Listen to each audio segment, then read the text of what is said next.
Hello friends, welcome to Shantala's kitchen. ಇವತ್ತು ಕೊಬ್ಬರಿ ಮಿಠಾಯಿ ಮಾಡೋದು ಹೇಗೆ ಅಂತ ನೋಡೋಣ. ಇದು ಹಸಿ ಕೊಬ್ಬರಿ ತೊಗೊಂಡು ಈ ಥರ ಸಣ್ಣಗೆ ತುರ್ಕೋಬೇಕು. ಆ ಕಪ್ಪದೆಲ್ಲ ಹಾಕಿಲ್ಲ, ನಾನು ಮೇಲೇದು ಮಾತ್ರ ತುರ್ಕೊಂಡು ಇಟ್ಕೊಂಡಿದ್ದೀನಿ. ಇದು ಏನು ಮೆಜರ್ಮೆಂಟ್ ಇದೆ ಕಪ್ಪು ಅಷ್ಟೇ ಸಕ್ಕರೆ ತೊಗೊಂಡಿದ್ದೀನಿ. ಆಮೇಲೆ ಒಂದು ಅರ್ಧ ಕಪ್ಪಷ್ಟು ಹಾಲು, ಏಲಕ್ಕಿ ಪುಡಿ 1/4 ಸ್ಪೂನು, ತುಪ್ಪ 1 ಸ್ಪೂನಷ್ಟು. ಫಸ್ಟು ಕೊಬ್ಬರಿ ಸಕ್ಕರೆನ ಎರಡೂ ಮಿಕ್ಸ್ ಮಾಡಿಬಿಟ್ಟು ಈ ಥರ ದಪ್ಪ ತಳ ಇರೋವಂಥ ಪಾತ್ರೆಗೆ ಹಾಕ್ಕೊಂಡು ಸ್ಟವ್ ಮೇಲೆ ಇಟ್ಟು ತಿರುಗಿಸ್ತಾ ಇರಬೇಕು, ಕೈ ಬಿಡ್ದಂಗೆ. ಫಸ್ಟ್ ಎರಡು ಮಿಕ್ಸ್ ಮಾಡ್ಕೊಳ್ಳೋಣ. ಕೊಬ್ಬರಿ ಹಾಕಿದ್ದೀನಿ, ಇವಾಗ ಸಕ್ಕರೆ ಕೂಡ ಆ್ಯಡ್ ಮಾಡ್ತಾ ಇದ್ದೀನಿ. ಎರಡು ಮಿಕ್ಸ್ ಮಾಡೇ ಇಟ್ಕೊಬೋದು, ಪಾಕ ಬರೋದು ಆ ಥರ ಏನಿರಲ್ಲ. ಹಾಲು ಕೂಡ ಹಾಕ್ಬಿಟ್ಟು ಸ್ಟವ್ ಮೇಲೆ ಇಟ್ಬಿಡೋಣ, ಕಲಿಸ್ಬಿಟ್ಟು ಕ್ಲೀನಾಗಿ ಒಂದು ಸರಿ ಕಲಿಸ್ಬಿಟ್ಟು ಸ್ಟವ್ ಮೇಲೆ ಇಟ್ಬಿಡೋಣ. ಕ್ಲೀನಾಗಿ ಈ ಥರ ಫಸ್ಟು ಕಲಿಸ್ಕೊಂಡ್ಬಿಟ್ಟು ಹಾಲು ಸ್ವಲ್ಪನೇ ಹಾಕಿ, ಹಾಲು ಕಮ್ಮಿ ಹಾಕಿದ್ರೆ ತುಂಬ ದಿವಸ ಇರುತ್ತೆ, ಒಂದು ವಾರ ಆದರೂ ಇರುತ್ತೆ. ಇವಾಗ ಸ್ಟವ್ ಅಂಟಿಸ್ಕೊಂಡು ಸ್ವಲ್ಪ ಕರಗೋವರೆಗೂ ಮೀಡಿಯಮ್ ಉರಿ ಇರಲಿ, ಆಮೇಲೆ ಸಿಮ್ಮಲ್ಲಿ ಇಟ್ಕೊಂಡ್ಬಿಡೋಣ. ಸಕ್ಕರೆ ಕರಗೋವರೆಗೂ ಕಲಿಸ್ತಾನೆ ಇರಬೇಕು. ಸಕ್ಕರೆ ಎಲ್ಲ ಕೊಬ್ಬರಿ ಜೊತೆ ಈ ಥರ ಕರಗದ್ಮೇಲೆ ಫ್ಲೇಮ್ನ ಮೀಡಿಯಮಿಂದ ಲೋ ಫ್ಲೇಮ್ ಮಾಡ್ಕೊಂಬಿಡಿ. ಲೋ ಫ್ಲೇಮ್ ಮಾಡಿಕೊಂಡು ಈ ಥರ ತಿರುಗಿಸ್ತಾ ಇರಬೇಕು ಪಾಕ ಬರೋವರೆಗೂ. ಹೈ ಫ್ಲೇಮ್ ಮಾಡಿಕೊಂಡು ಮಾಡಿದ್ರೆ ಅಷ್ಟು ಚೆನ್ನಾಗಿ ಬರಲ್ಲ, ಹಾರ್ಡ್ ಬಂದುಬಿಡುತ್ತೆ. ಕಲಿಸ್ತಾ ಇದ್ದರೆ ಈ ಥರ ಗಟ್ಟಿಯಾಗಿ ಈ ಥರ ಬಗ್ಗಿಸ್ಕೊಂಡ್ರೆ ತಳ ಬಂದುಬಿಡುತ್ತೆ ನೋಡಿ. ಈ ಥರ ಆದಮೇಲೆ 1 ಸ್ಪೂನಷ್ಟು ತುಪ್ಪ ಹಾಕ್ಕೊಂಡು ಚೆನ್ನಾಗಿ ಮಿಕ್ಸ್ ಮಾಡ್ಕೊಳ್ಳಿ. ಮಿಕ್ಸ್ ಮಾಡಿಕೊಂಡು ಈ ಥರ ಒಂದು ತುಪ್ಪ ಸವರಿದ್ದ ತಟ್ಟೆಗೆ ಈ ಕೊಬ್ಬರಿ ಎಲ್ಲ ಕರಗಿಸ್ಕೊಂಡು ಪಾಕ ರೆಡಿಯಾಗಿದೆ ಅಲ್ಲ, ಅದು ಹಾಕ್ಕೊಂಡು ಸ್ವಲ್ಪ ತಣ್ಣಗಾದ್ಮೇಲೆ ಸ್ಲೈಸಸ್ ಕಟ್ ಮಾಡಬೇಕು.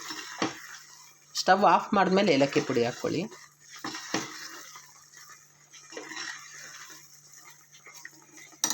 ಸ್ಟವ್ ಆಫ್ ಮಾಡ್ತಾಯಿದ್ದೀನಿ. ಏಲಕ್ಕಿ ಪುಡಿ ಹಾಕ್ಕೊಂಡು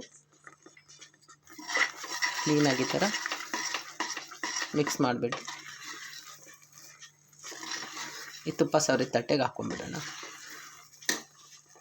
ಈ ಥರ ಟ್ರೇಗೆ ಹಾಕ್ಕೊಂಡ್ಬಿಟ್ಟು ಕ್ಲೀನಾಗಿ ಸ್ಪೂನಿಂದ ಈ ಥರ ಪ್ರೆಸ್ ಮಾಡ್ಕೊಳ್ಳಿ. ಸ್ವಲ್ಪ ತಣ್ಣಗಾಗಿದ ತಕ್ಷಣ ಸ್ಲೈಸಸ್ ಕಟ್ ಮಾಡಿಬಿಡೋಣ.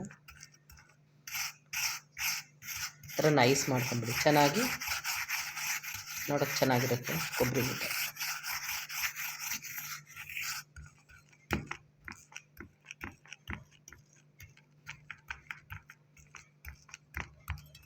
ಈ ಥರ ಚಾಕು ಕೂಡ ಸ್ವಲ್ಪ ತುಪ್ಪ ಸವರ್ಕೊಂಡು ಇಟ್ಕೊಂಡಿದ್ದೀನಿ. ಒಂದು 5 ನಿಮಿಷ ಸಾಕು. ತಣ್ಣಗಾಗಿದ ತಕ್ಷಣ ಪೀಸಸ್ ಕಟ್ ಮಾಡಿ ನೋಡಿ. ಈ ಥರ ತಣ್ಣಗಾಗಿದ ತಕ್ಷಣ ಈ ಥರ ಕಟ್ ಮಾಡಿ ಇಟ್ಕೊಂಬಿಡಿ. ಇನ್ನೂ ಸ್ವಲ್ಪ ತಣ್ಣಗಾದ್ಮೇಲೆ ಪೀಸಸ್ನ ಹೊರಗಡೆ ತೆಗಿಬೋದು.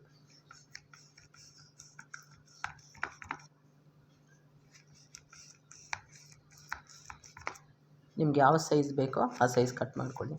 ಸ್ಕ್ವೇರ್ ಕಟ್ ಮಾಡ್ಕೊಬೋದು, ಡೈಮಂಡ್ ಶೇಪ್ ಕಟ್ ಮಾಡ್ಕೊಬೋದು, ನಮ್ಮ ಇಷ್ಟ.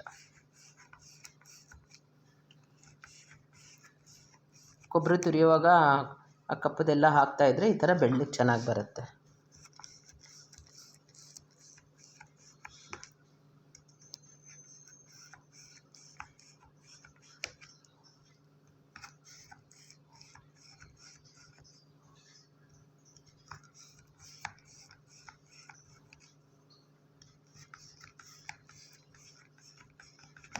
ಸ್ವಲ್ಪ ಬಿಸಿ ಇದ್ದಾಗೆ ಕಟ್ ಮಾಡ್ಕೊಂಬಿಡಿ.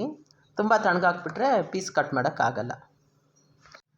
ನೋಡಿ ಫ್ರೆಂಡ್ಸ್, ತಣ್ಣಗಾದ್ಮೇಲೆ ತೆಗೆದ್ರೆ ಈ ಥರ ಮಿಠಾಯಿ ಎಲ್ಲ ಬಂದುಬಿಡುತ್ತೆ.